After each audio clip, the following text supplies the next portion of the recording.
when the people vote on something, because there is no higher law, because you are in your sovereign capacity, anything anyone else says to you is merely advisory, not mandatory. So with citizens, the law, whatever it may be, even if it's not real law, even if it's code, it's mandatory. But with people, it's advisory. Now there's an exception to the advisory rule, and that is that if you have 100% of the other sovereigns against you, then you're wrong. Okay? Now, in Greece, a jury consisted of 1,000 people. The Grecian theory was that no one was rich enough to bribe all jurors.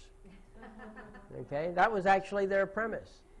Well, here in the United States, for whatever reason, and we inherited this from England, for whatever reason, we've decided that 12 is a big enough number. And so if you got 12 people against you, you get convicted. But if you got one person on your side, then you walk. And you got to understand that statistically speaking, those 12 jurors each represent 1/12 of society. And if you could be convicted on an 11-to-1 vote, that would statistically mean that 1/12 of society has an opinion that doesn't count. So in our society, the minority is important too, in our Republican society, okay? So with the Republic, because the minority is important, if you've got 1/12 of society on your side, well, maybe that's a different opinion rather than a crime, you see? So it's one of the beautiful features of our system. Okay, let's go back to,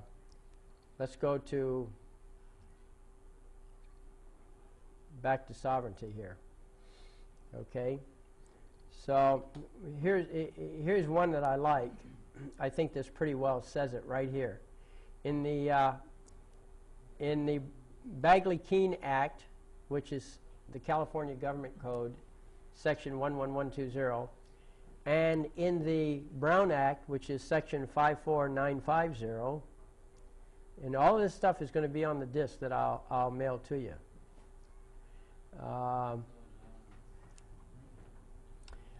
Both of these acts have the exact same sentence, and it says right here, the people of this state do not yield their sovereignty